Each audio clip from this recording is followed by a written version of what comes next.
This is the After Party, live with Kim McAllister. Pick a couch, grab a drink, and settle into the conversation.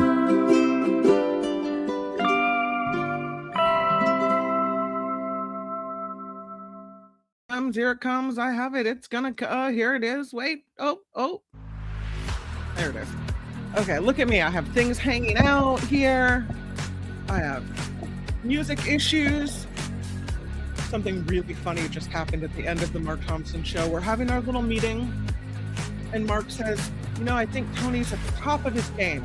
He's always right there with the pictures. And Kim, he said, you did something really Tony-like today. You did something really great.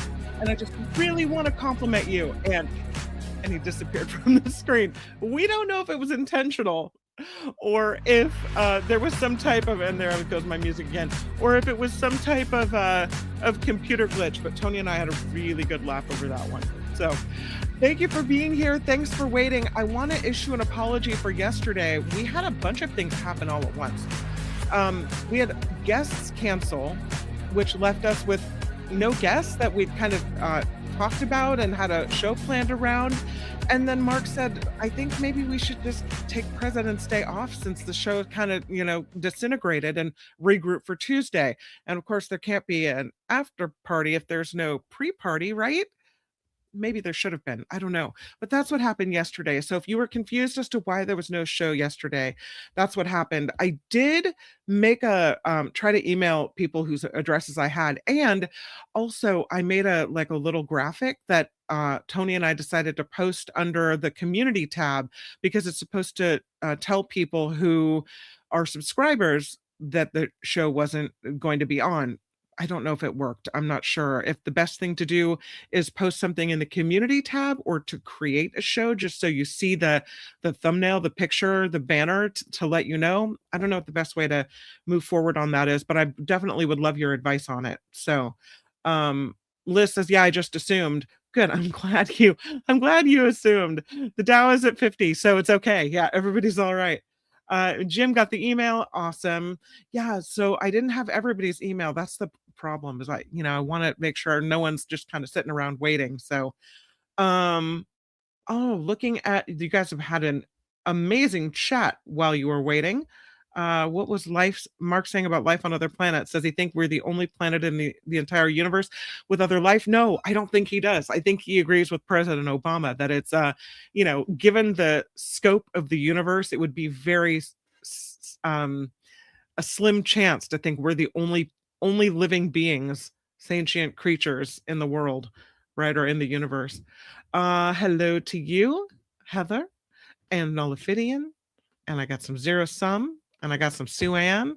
It's a good day when I get all that. Please click the like button, and please click the subscribe button if you haven't already. Don't unsubscribe. Just subscribe. How about that? Okay, let's get to the stories, because I'm already behind schedule, that I don't know if I'm going to make it to Travel Tuesday, but it is the year of the fire horse. So I thought, let's take a moment and talk about it, because today, February 17th, marks the Chinese New Year, and it is the year of the fire horse. It's based on a lunar cycle, with each year linked to an animal on the Chinese zodiac. So this year it's the horse symbolizing action, freedom, fearlessness, and breakthrough. I'm just gonna grab onto that word, breakthrough. Maybe we'll be able to break through to people. This time around, the horse sign is linked with fire, which, if you believe in astrology, brings an element of strength, energy, and independence to the year of the horse. So that's what much of the world is celebrating today. And that's a cool picture, a year of the fire horse. I also wanted to talk a little bit about this story. It's the blindly following the GPS when, you think, oh, it's got to be right. It's a computer. How can it possibly be wrong? Yeah, not always right. In this particular instance, we have an Amazon delivery van that followed the GPS and ended up on a military firing range and then got stuck out there in the mud. This happened in the UK. where an Amazon delivery driver took a wrong turn while following GPS directions and ended up stuck on mud flats used as a shooting range by the Britain's Ministry of Defense. Her Majesty's Coast Guard, His Majesty's Coast Guard, Southend on Sea, said on social media crews responded Sunday morning to the Broomway. The Broomway is a 600-year-old 6-mile walking path out into an estuary. The Amazon driver had been trying to get to Foulness Island and followed GPS directions that led it to the Broomway in Great Wakering, Essex, where the van got wedged in the mud. The Coast Guard said, the Broomway route is not for vehicles, and it should only be walked on with a guide who knows the mud flats. It is an extremely dangerous area, and it is on the Ministry of Defense property, only free to access when the firing ranges are not active and the barriers open. Oh, this could have ended in a much more serious way. The delivery driver was able to exit the van and report the incident to Amazon, and then the van was safely removed from the scene on Sunday, and off it went on its merry way. But yeah, again, that could have ended in a much more tragic situation rather than just having the Amazon van stuck in the mud. Let's take a look at the policy on mountain lions in California being changed now. Oh, look at those little mountain lion cubs. They're all cute until you get close to them. Weeks after this sighting in San Francisco, where this mountain lion was captured, the policy in California on whether or not mountain lions can be killed is changing, and these animals are now officially protected under the state's Endangered Species Act. Activists have been pushing for this for quite a while. The protections mark the first time ever that the state of California has recognized mountain lions, or pumas, as a threatened species. This, according to the Center for Biological Diversity, which is a wildlife nonprofit. The puma, or mountain lion, is, of course, native to California, but we know that it faces a lot of threats as our habitats collide. Vehicular strikes are a problem, wildfire a problem, disease a problem, rat poison a problem as well. You know, they're coming close to human areas. And so this is what happens, right? They were granted temporary protection by the commission in April of 2020. And then the California Department of Fish and Wildlife formally recommended the protections in December of 2025. And now, last week, we get the status made permanent. So now, under California's Endangered Species Act, it is illegal to harm or kill these mountain lions. And it also means that state officials have to work to protect their habitat. They say the law, according to SF Gate, could affect livestock owners who are going to be facing stricter rules now on when they can engage with these animals and not, and building developers who will have to change building projects if there are mountain lion populations nearby. So there is a specific mountain lion population in the Santa Cruz Mountains, Central Coast, Santa Monica Mountains, San Gabriel and San Bernardino Mountains, Santa Ana Mountains, and Eastern Peninsula Range, apparently, that these new protections specifically apply to. And the animal activists are thinking, and this professor quoted in SF Gate at UC Santa Cruz's Environmental Studies Department, think this is the right conclusion. Chris Wilmer saying these animals didn't become threatened because things were fine. They became threatened because of the way that humans have been developing our landscape with roads and houses without a thought as to how it affects our environment and our wildlife. So there's already been a housing development in San Mateo County blocked because of the possibility that it would disrupt a mountain lion habitat. The isolation of these creatures because of building roads and construction has led to low levels of genetic diversity and dangerous inbreeding among those populations as well. So in addition to being about the numbers of them, it's about their genetics. So, yeah. I mean, I think if one is attacking you, you still have to defend yourself, but it's nice to see them protected, right? Here's a crazy story. Look at this one. This toucan is in Las Vegas. It's on the loose. Oh no. This rescue group is trying to catch it. It was seen flying in the city of Las Vegas for several months. There have been people snapping pictures of it traveling all around Las Vegas, turning up in different locations on a golf course, a nearby park. The toucan they think might be an escapee named Sam Toucan, who got loose from his enclosure near Lone Mountain and Torrey Pines in mid-November. Funny, one woman who spotted the bird on Friday said she thought at first she was looking at a crow eating a banana. No, that's a toucan. Nope. So they've been trying to capture this bird for 3 months, but people are getting involved, just random citizens, and they don't know what they're doing, and so they end up chasing this bird away. And the owner, or the not the owner, but the bird rescue people are saying, "We're shocked that this toucan, that Sam, has survived this long." So now the bird rescue organization is asking people, just report sightings of Sam. Don't try to capture or approach him yourself. Don't feed him because they're trying to bait traps with bird-friendly meals to get a better shot at rounding Sam up and taking him back to where he belongs. But what a sight. Here's another story for you, this one out of Florida. This manatee is the oldest on record at an aquarium. I don't think in the wild, or maybe it's just the oldest on record at all. This manatee is at least 71 years old. Guinness World Records has certified this animal as the oldest manatee ever since they started keeping records. The Gulfarium on Okaloosa Island is the resident, is where this manatee lives. His name is Romeo. Romeo was found in the wild in 1957, and at that time was estimated to be between 2 and 5 years old. So we don't know exactly how old he is, but if he was between 2 and 5 years old, then it puts him at about 71 years old now, and probably a few years older. He spent most of his life at the Miami Seaquarium.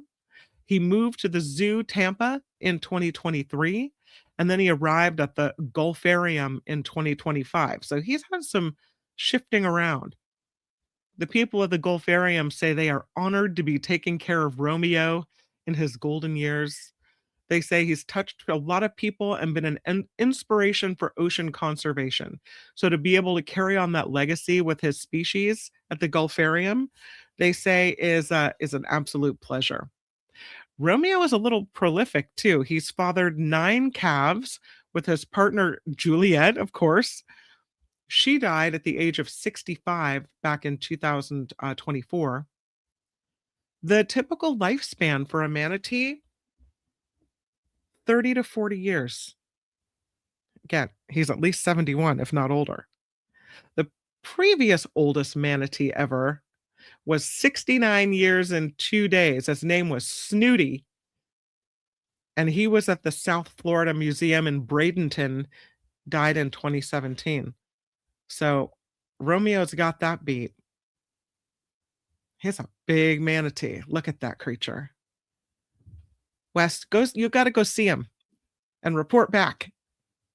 The oldest manatee ever. Ever. Oh, here's a story I wanted to share with you. I saw this one out of Southern California. Social media users swoon over this Burbank police officer in what is now a viral Instagram post. This officer in Burbank, his name is Officer Parks. He encountered a pair of French bulldogs during a call for service and had his picture taken, as you can see here with one of them. The department posted it on their social media page, saying he could not resist petting, holding, and snapping a photo with them. Police officers love dogs, they wrote. And it started that way, and it ended up being something completely different because social media users took to the comment section and had a lot to say about Officer Parks. As of this morning, there were 200,000 likes. 3,000 people commented mostly on the appearance of Officer Parks. And I bring you the story because I thought the comments were pretty funny. One person said, "I just lost my dogs in Burbank, requesting Officer Banks' help." Officer Parks, is Officer Parks available for a completely professional, absolutely necessary pat down? I identify as a dog if Officer Park wants to come pick me up too. I stole $2,000 worth of items from Target. I dare you to arrest me. I'm in the parking lot by the third light post toward the back in the black Honda. I committed a crime. Please come arrest me. Ain't nobody looking at that cat, said somebody else. I thought that was pretty funny. The police department in Burbank is noticing the viral nature of this post. And they said, listen, this cop is out here serving the people and serving looks. They don't know what Officer Parks thought of the messages, but I'm sure he's getting a kick out of it too. So yeah, looking good in Burbank. Absolutely. In the UK, it is Pancake Day. So we have, I think, the start of Ramadan. We have Fat Tuesday. We have the Chinese New Year. And we have Pancake Day in the UK. That's what they're doing. You can see the folks dressed up holding a frying pan that contains a pancake. They have a tradition there where they run through a central London square competing in this annual pancake flipping competition. It takes place every year, Pancake Day, on Shrove Tuesday, also known as Fat Tuesday. It's the final day before the 40-day Christian fasting season of Lent. And so off they went. Here's another picture. It looks like they're having fun. Dressing up in all kinds of costumes. Is that an owl? Whatever that is. That's a cool one at the end. Yeah. Flipping their pancakes, running through, doing their thing. It's a big deal. A big to-do. The race took place at the Guildhall in London this morning. And there's some great pictures associated with the event. People falling down, competitors doing all kinds of crazy things there in the UK. Another story I wanted to bring to your attention is a little more science-y and also mysterious as well. There's a super volcano in Yellowstone, and there's now a 19-mile long bulge associated with it. It's the size of 279 football fields, and this bulge has risen an inch since last July, and it doesn't show any signs of slowing down. Again, this is a bump on the surface of the Earth that is about 19 miles across. And you would think maybe some people would be concerned that it's, I don't know, reawakening. This volcano is having some action again, but the Yellowstone Volcano Observatory's scientists in charge isn't super worried about that. Mike Poland is his name. He says, I think it's pretty stunning, even if it's not particularly unusual. This uplift or deformation is happening at the northern rim of the Yellowstone caldera in northwest Wyoming. And it's not the first time this has happened. The most recent instance spanned about 16 years before and then sank back down in 2020. Then in 1996, There was another deformation that took place over a 4-year period. The events aren't visible to the average park visitor, but apparently they can be pretty dramatic when you're using seismological equipment and other observational tools to see what's going on. Poland says we can see things that are moving up and away from this area of uplift on radar maps and satellites that we use to measure this kind of thing. His team is monitoring the park with 17 GPS stations that help determine where the uplift started. They say that the chance for an eruption is extremely low, but yet the supervolcano is likely to blame for the uplift. There's a study done in 2025 by the USGS that determined Yellowstone's magma chamber currently contains a low amount of molten rock, but still enough for some kind of activity. They think the bulging is an accumulation and a withdrawal of magma about 9 miles below the Earth's surface. So if there was an eruption that was going to happen, the deformation would also be much shallower. So Poland says since there's a known magma chamber, it's not surprising that there's stuff moving around down there. They say actually this last year has been pretty calm for Yellowstone. Usually, and this is per year, they average 1,500 to 2,500 earthquakes.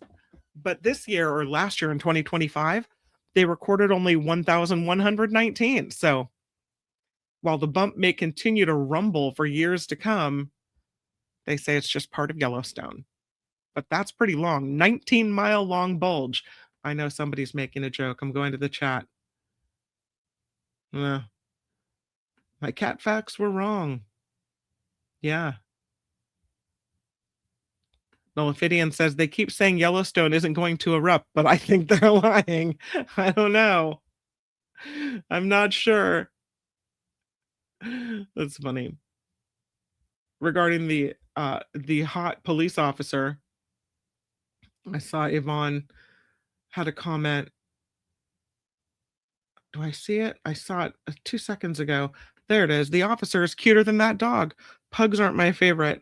Oh, that's fun. Yeah, that was a fun story. I liked it. There it is. I knew there was something. Thank you, Nullifidian, for not disappointing me about a big bulge. I appreciate it. Huge thank you to Wes in Florida, coming through with 6.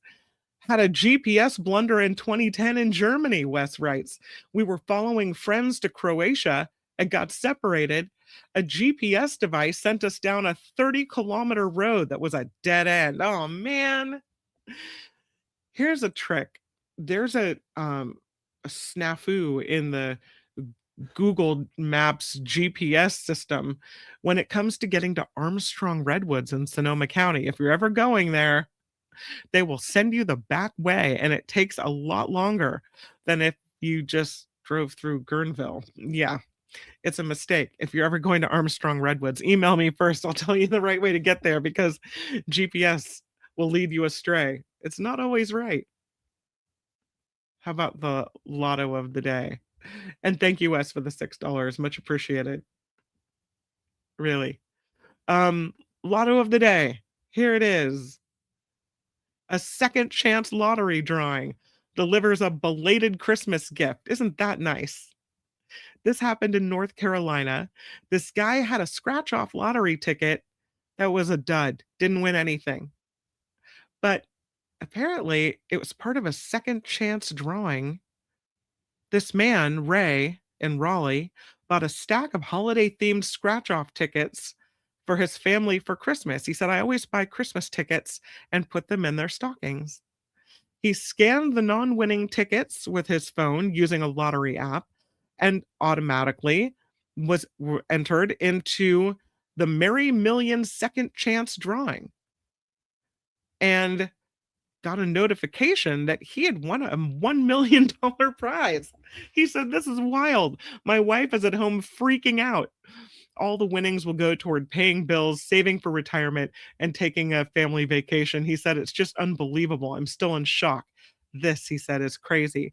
I have a friend who bought lottery tickets for her sons. She has 2 sons that are adults for Valentine's Day, and one of them was a $1,000 winner. So look at that. You never know. Next story out of Ohio. This guy from Akron has been using the same numbers for 22 years. He said he's persistent. He wasn't really ready to give up. 22 years and finally a winner. $3.5 million jackpot. He says he kept using the same numbers to play classic lotto drawings for 22 years, despite winning only small prizes occasionally because he is stubborn. His ticket, though, for the February 4th drawing purchased from the Mapco store in Akron got him the $3.5 million jackpot. He said he immediately recognized his numbers in the drawing results, and he's already got some big plans for the cash. He is going to buy a new house and install a home gym. He said, we're going to get a really big pool. $3.5 million should be enough for your gym and your pool. So there you go. Okay, this next story may be a little distasteful, but remember that I mentioned, I don't know if you remember this, Nikki and I talked about it once. The average number of times that a person releases gas a day is 14. Gas from your nether regions, not from your mouth. The average number of times a person toots is 14. But is it? Now researchers are questioning whether that is indeed true. So you have these researchers from the University of Maryland who have designed smart underwear. It's kind of a flatulence tracker. They want to track and measure gas. They're seeking volunteers to wear them. This assistant professor in the Department of Cell Biology and Molecular Genetics is leading a team of scientists in creating this very small device that snaps into your underwear and uses electrochemical sensors to track intestinal gas. Brantley Hall says this device specifically records releases of hydrogen. He said you could think of it like a continuous glucose monitor, but for intestinal gas. So there was a study that found healthy adults produced flatus or passed gas an average of 32 times a day, with individual variations reaching as much as 59 or as low as 4. The study reported in the journal Biosensors and Bioelectronics X. But Hall said doctors previously thought the average to be around 14, right? That's the number I had. But he is attributing that number to the difficulties involved in measuring and self-reporting without the use of smart underwear. He said the objective measurement gives us an opportunity to increase scientific rigor in an area that's been difficult to study. That's what I want to know is, why does this matter so much that you would want to study it? I don't know.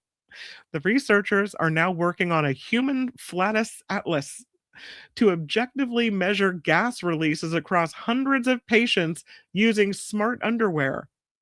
And the project is expected to develop a baseline for normal adult flatulence patterns. He said, we don't actually know what normal flatus production looks like. And without that baseline, it's hard to know when someone's gas production is truly excessive. They're looking for participants who fall into 3 categories, all right? They're looking for Zen digesters, people who consume high-fiber diets yet pass gas rarely. The second crew will be the hydrogen hyperproducers, people who toot an awful lot, and normal people, those who fall between the other 2 categories. But the question is, how do you know if you're normal or if you're not normal? How do you know if you're someone who's excessive or normal without the baseline? As he mentions, he says we've learned a tremendous amount about which microbes live in the gut, but less about what they're actually doing at any given moment. The Human Flatus Atlas will establish objective baselines for gut microbial fermentation, essential groundwork for evaluating how dietary, probiotic, or prebiotic interventions can change the microbiome activity. I mean, I guess it's good to know. Would you wear the special undies and be part of the study? Would you wear the smart underwear to track your toots? I don't think I want to be part of the study. Even though I'm interested in the answer. Gordon says, wait a minute, what if you don't want to know the answer? Mama says 14 seems like a low number. I'm also, is that a Mexican flag? So I eat a lot. I'm sorry if I got the flag wrong. That's funny though. Duodenum studies, yes. Human Flatus Atlas, yes. Mobius, for reals, absolutely. Zero Sum says scientists have wanted to make many items propelled by the user's own gas. They've studied it for decades. Mobius gets why this is important, but this story cracks me up, says Mindy. Get it? Crack? Yeah. Blue Spark says, I fart in their general direction. Pull my finger, says Heather. I'll pass on the study, says Zero Sum. Oh my God, you guys are hilarious. Yes, well, Wes, and though it was socially wrong, its presence was proud and was strong. For gas, once released, cannot be deceased. It lingers, a ghost in a song. Did you come up with that yourself, Wes? Because it's very poetic and lovely. Gordon says, yeah, 0. Hey, you know what? If you're a super tutor, they need you as part of this study. They're going to measure it up. I don't know if I have any super tutors at my house, but again, you ask, how would you know? Ms. Organic, my dog rarely toots, if ever. So weird, all my other dogs have been terribly gaseous. So funny when our dog toots. It surprises her always, and she looks at her rear end like, what just happened? Kind of funny. Calling all super tutors. Gotta go. I don't think yeah. What if you were just this regular looking person? You walk in, you say, I'll participate in your little study, and you have like the most toots of all. How embarrassing would that be? Just no thank you. Yvonne says, my mom used to say, excuse me, when she was well later, when she'd toot away. Maud says, Ms. O, mine did twice in 18 years and it scared him. It's funny. Agent Kitty Feet says, I don't trust anyone who can't laugh at farts. Exactly. Health starts in the gut biome, says Mobius. So it's a good study. Absolutely is. I want to thank I want to thank people who've contributed to the show, but I also want to tell you what's going on with me this week. And that is that I am doing our yearly Jacob's birthday trip to Monterey. And that's a bit of a wink wink. We're going to Disneyland. We're going to Monterey, where we almost died last time, but we do it every year. And so Jacob's birthday is on Wednesday, and then I'll be gone Thursday and Friday and Monday. But I'll still be working behind the scenes. I just won't be here. I'm going to try to record shows for the after party live.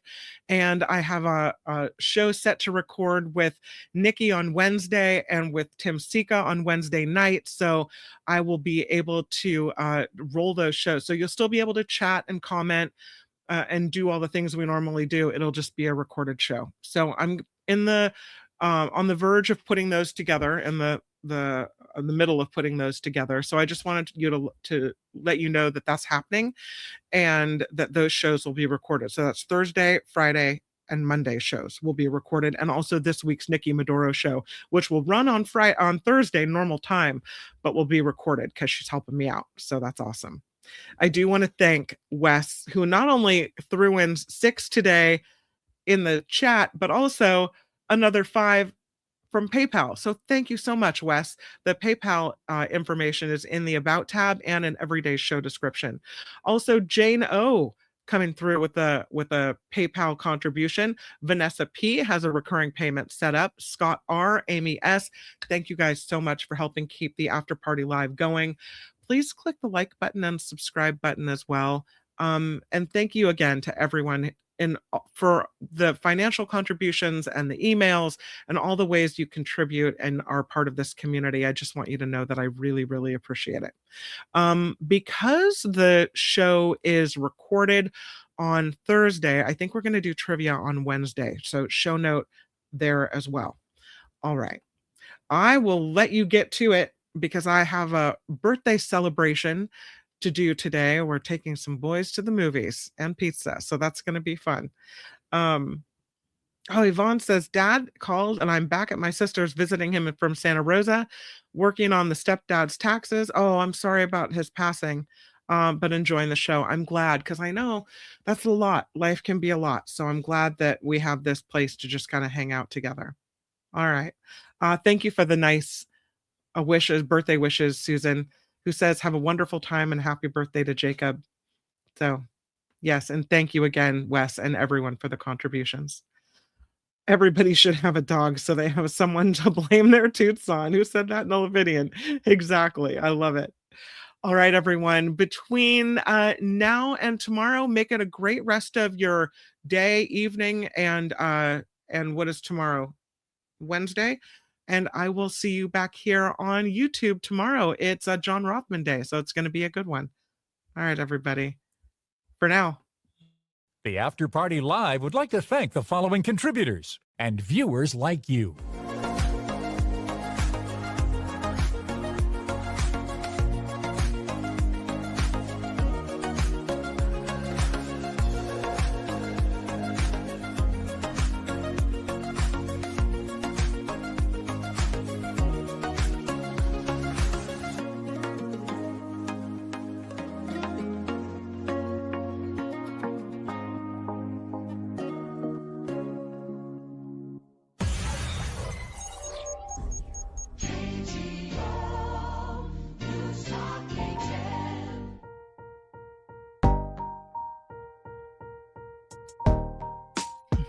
That's a great question, Jano. Maybe I'll get a bunch of you guys to pop in and sing to him. He'd get a kick out of that.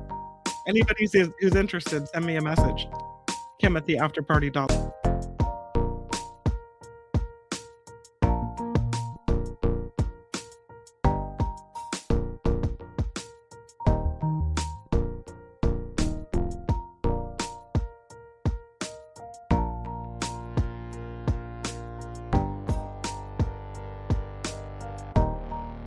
What? Miss Organic's birthday was yesterday?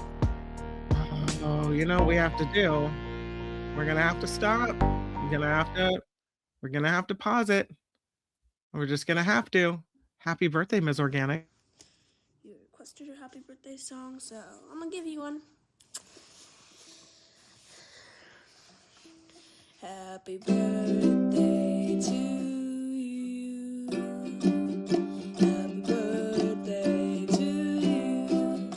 Happy birthday, happy birthday, happy birthday to you.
I'm sorry. I would have invited you had I known.